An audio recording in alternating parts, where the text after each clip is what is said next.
এখন জংঘলত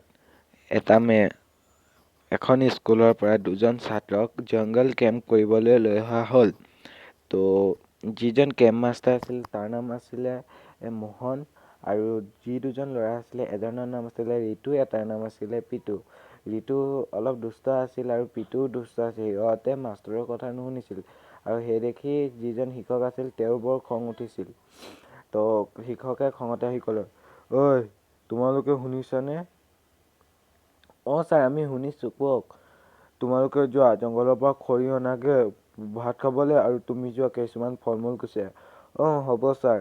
তেতিয়া ৰিতুৱে কি যে কাম দিলে মাষ্টাৰটো কৈ এই জংঘলৰ ফালে গুচি গ'ল, আৰু পিতুৱে হ'ব ছাৰ মই যাওঁ বুলি কয়। এতিয়াহে কথা শুনিছে এই মূৰ্খ দুটাই, কৈ কেনে তেওঁ নিজৰ কামত কি যে ভাগৰ লাগিছে খৰিখিনি আনি কেনে। তেতিয়া ৰিতু আহি কেম্পত পালেহি আৰু মাষ্টৰটোৱে, ঐ তই আহিলি, পিতু ক'ত আছে? তেতিয়া ৰিতুৱে ক'লে, ছাৰ মই পিতুটো দেখা নাই, মইতো বাওঁ চাইডে গৈছিলোঁ। ইছ ৰাম, এই ল'ৰাটো ইমান দুষ্ট, পিতুকো বিচাৰি নেপালে।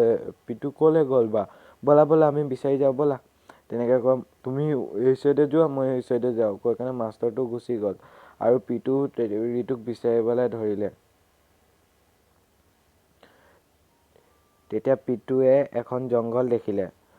ৱাহ, ইমান ধুনীয়া ঘৰ। এনেকৈ এই ঘৰৰ ভিতৰত উঠিলে আৰু ঘৰৰ ভিতৰত চালে। তেতিয়া পিতু, মা কি যে ধুনীয়া ধুনীয়া জেগা। এনেকৈ কৈ সি ফল মূল বিচৰাৰ কথা পাহৰিয়ে গ'ল। আৰু তেতিয়া ৰিতুৱে বিচাৰি আহি পালেহি আৰু। ঐ তই পিতুক বিচাৰি পালি নে?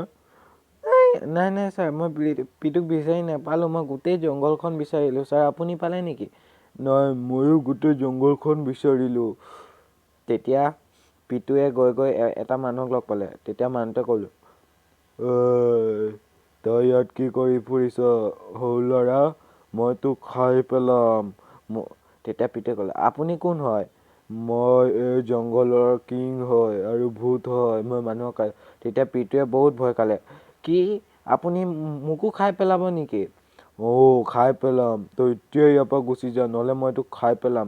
তেতিয়া পিতুৱে দৌৰি গুচি গ'ল। মা পলা কৈ গুচি গ'ল আৰু দৌৰি। তেতিয়া গৈ কিনে সি নিজৰ বেচ কেম্প পালেগে। ৰিতুৱে ক'লে, ছাৰ পিতু আহি গ'ল। ঐ তই ক'ত আছিলি ইমান দেৰি?